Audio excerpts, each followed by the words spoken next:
Oke, Assalamualaikum warahmatullahi wabarakatuh. Perkenalkan, kami dari kelompok 13. Di sini kami akan menjelaskan tentang asesmen hasil belajar.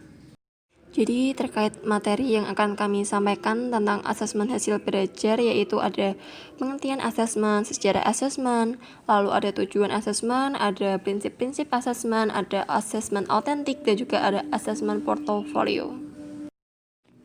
Untuk anggota kelompok 13, ada Naimatul Azizah, ada Fadilah Fahira Syari, ada Uftatiah, ada Feni Afriani, dan juga ada Nabila Putri. Oke, perkenalkan saya Naimatul Azizah. Saya akan menjelaskan tentang pengertian asesmen.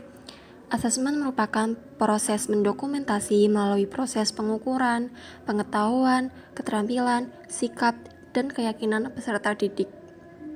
Dapat dinyatakan pula bahwa asesmen merupakan kegiatan sistematik untuk memperoleh informasi tentang apa yang diketahui, dilakukan, dan dikerjakan oleh peserta didik.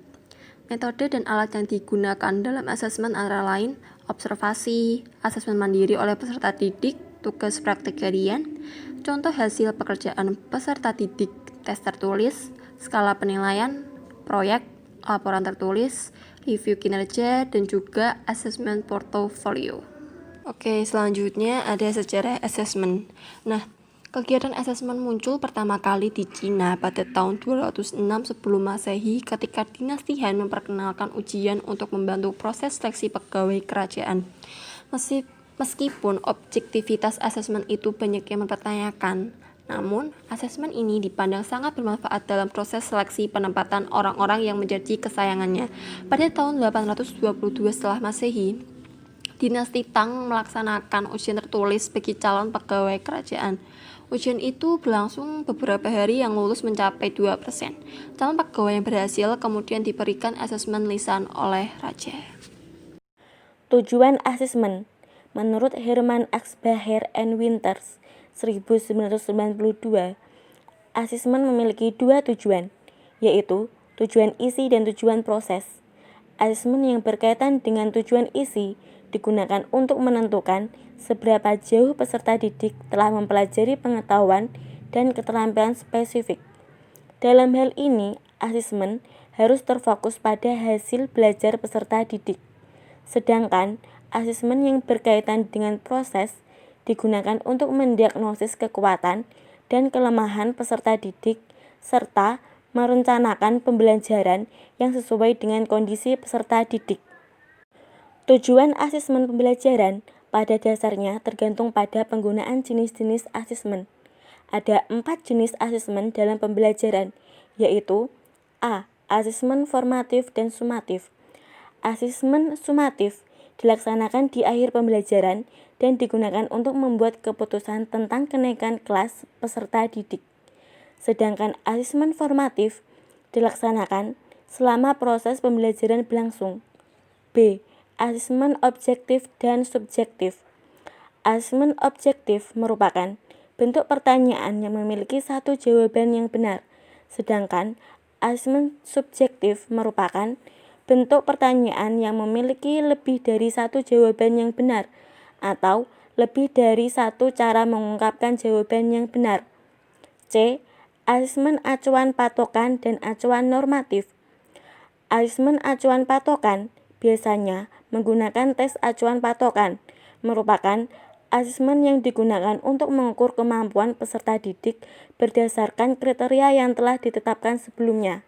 Sedangkan asesmen acuan normatif biasanya menggunakan tes acuan normatif, tidak digunakan untuk mengukur kemampuan peserta didik berdasarkan kriteria yang telah ditetapkan sebelumnya. D. Asesmen formal dan informal. Asesmen formal diwujudkan dalam bentuk dokumen tertulis, seperti tes tertulis, sedangkan asesmen informal dilakukan dengan cara yang lebih terbuka, seperti kegiatan observasi, inventory, partisipasi, dan lainnya. Prinsip-prinsip asesmen. Yang pertama, tujuan utama asesmen adalah memperbaiki belajar peserta didik. Asesmen baik asesmen kelas maupun berskala besar diorganisir dengan tujuan untuk memperbaiki belajar peserta didik. Asesmen ini memberikan informasi yang sangat bermanfaat mengenai apa yang telah dicapai oleh peserta didik terhadap tujuan belajar dan mengenai kemajuan belajar masing-masing peserta didik. Yang kedua, asesmen bertujuan untuk mendukung belajar peserta didik.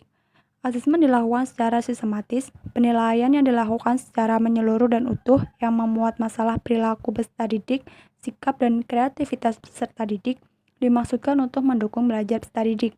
Yang ketiga, objektif bagi semua peserta didik. Penilaian yang dilakukan oleh guru ataupun tenaga pengajar dengan menggunakan alat ukur yang handal dan dilaksanakan secara objektif sehingga dapat mengembangkan kemampuan peserta didik. Asesmen tidak akan melenceng dan mampu menggambarkan pengetahuan dan keterampilan aktual peserta didik. Asesmen ini dibuat untuk memenuhi kebutuhan spesifik seperti untuk mengukur kemampuan anak dalam mata pelajaran bahasa. Yang keempat, kolaborasi profesional. Pendidik menentukan dan berperan serta dalam pengembangan profesional serta bekerja sama untuk memperbaiki sistem asesmen. Kemampuan profesional itu perlu diperkuat melalui sekelompok pendidik memberikan skor pekerjaan peserta didik. Sekolah, pemerintah kabupaten atau kota, pemerintah provinsi, dan pemerintah pusat perlu menyediakan sumber daya yang diperlukan untuk pengembangan profesional pendidik dalam penerapan asesmen pembelajaran. Yang kelima, partisipasi komite sekolah dalam pengembangan asesmen.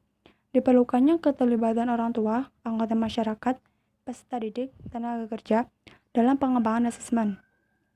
Diskusi tujuan dan metode asesmen perlu melibatkan orang-orang yang peduli akan pendidikan. Yang keenam, keteraturan dan kejelasan komunikasi mengenai asesmen. Pendidik dan sekolah melaporkan apa yang diketahui dan yang mampu dilakukan oleh peserta didik, apa yang perlu dipelajari oleh peserta didik, dan apa yang akan dilakukan oleh peserta didik untuk memperbaiki perilaku peserta didik. Laporan tentang prestasi belajar peserta didik berkenaan dengan pencapaian tujuan belajar juga perlu dilaporkan. Hasil asesmen juga perlu dilaporkan bersama-sama dengan informasi tertentu yang berkaitan dengan program pendidikan, ketersediaan sumber daya, dan prestasi sekolah lainnya.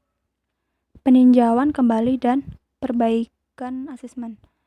Asesmen perlu dikaji kembali dan diperbaiki untuk memastikan bahwa asesmen itu benar-benar memberikan manfaat kepada peserta didik. Peninjauan kembali merupakan dasar bagi pembuatan keputusan dalam pengubahan sebagian atau seluruh asesmen. Peninjauan kembali itu melibatkan pihak-pihak yang berkepentingan dalam sistem pendidikan. Saya Feni Afriani dengan NIM 7101419178 akan menjelaskan sedikit tentang asesmen autentik. Asesmen autentik merupakan suatu penilaian belajar yang merujuk pada situasi atau konteks dunia nyata, yang memerlukan berbagai macam cara untuk memecahkan suatu masalah, dan bisa jadi dalam satu masalah itu terdapat lebih dari satu macam pemecahan. Asesmen ini melatih dan mengajak siswa untuk menerapkan dan memaksimalkan keterampilan dan pengetahuan yang mereka miliki untuk memecahkan suatu masalah, terutama dalam kehidupan sehari-hari. Dalam proses pembelajaran sendiri, penilaian autentik digunakan untuk mengukur, memonitor, dan menilai semua aspek hasil belajar, yang meliputi aspek kognitif, afektif, dan psikomotor, baik sebagai hasil akhir, perkembangan aktivitas, dan kemampuan siswa, serta sebagai perolehan belajar selama proses pembelajaran, di dalam kelas maupun di luar kelas, sehingga hasil penilaian akan lebih lengkap karena segala usaha dan kemampuan yang dimiliki siswa dapat terungkap dan bisa dinilai. Selain itu, hasil penilaian akan sangat objektif sehingga mencerminkan kondisi siswa secara individu maupun kelompok, dan bisa digunakan untuk mengukur perkembangan belajar siswa. Ada 3 jenis asesmen autentik. Yang pertama adalah performance assessment, atau bisa juga disebut sebagai asesmen kinerja, di mana dalam asesmen ini mengajak siswa untuk melakukan tugas-tugas yang kompleks dan bermakna, yang berkaitan dengan pengetahuan, pembelajaran terkini, dan berbagai keterampilan yang relevan untuk menyelesaikan problem-problem yang realistis. Ada 3 instrumen yang bisa digunakan untuk mengukur kinerja siswa. Yang pertama ada daftar cek, kedua skala penilaian, dan ketiga ada rubrik, di mana Daftar cek dan skala penilaian digunakan untuk mengamati dan menilai kinerja siswa di luar situasi ujian, misalnya pada saat praktikum, sedangkan rubrik digunakan untuk men-skor respon siswa terhadap pertanyaan terbuka. Yang kedua ada student self-assessment, atau bisa juga disebut sebagai asesmen diri sendiri, di mana asesmen ini merupakan elemen kunci dalam asesmen autentik dan dalam pembelajaran yang diatur diri sendiri. Siswa memiliki kebebasan untuk memilih aktivitas menantang, mengambil resiko, mempercepat pembelajaran, dan mencapai tujuan akhir yang dikehendakinya. Siswa dapat bertukar ide dan saling membantu.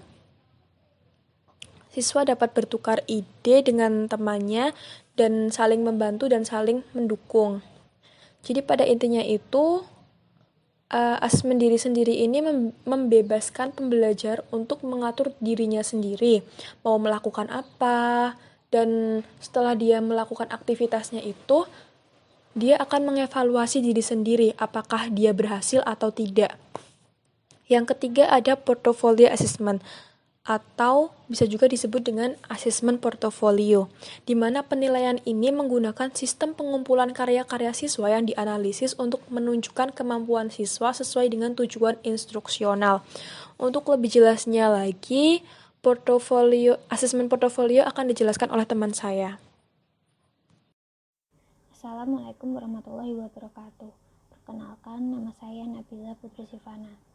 Saya akan menjelaskan tentang asesmen portofolio. Pengertiannya sendiri merupakan kumpulan hasil karya peserta didik, bisa berasal dari asesmen autentik, yang disusun secara sistematik sehingga menunjukkan dan membuktikan upaya, hasil, proses, dan kemajuan belajar yang dilakukan peserta didik dalam jangka waktu tertentu. Portofolio dapat dipenilaikan dengan dua cara, tergantung pada penggunaan skor. 1. Penilaian berbasis kriteria. Tingkat prestasi dapat diukur dalam bentuk seperti dasar, terampil, mahar, atau dapat dipenilaikan dengan berbagai tingkatan. 2. Mengukur kemajuan peserta didik individual pada waktu tertentu. Teknik ini digunakan asesmen perubahan pengetahuan atau keterampilan. Selanjutnya adalah tahap-tahap yang harus dilalui untuk menerapkan asesmen portofolio. 1. Perencanaan dan pengorganisasian. 2. Implementasi. 3. Hasil. Sekian presentasi dari kelompok 13. Wassalamualaikum warahmatullahi wabarakatuh.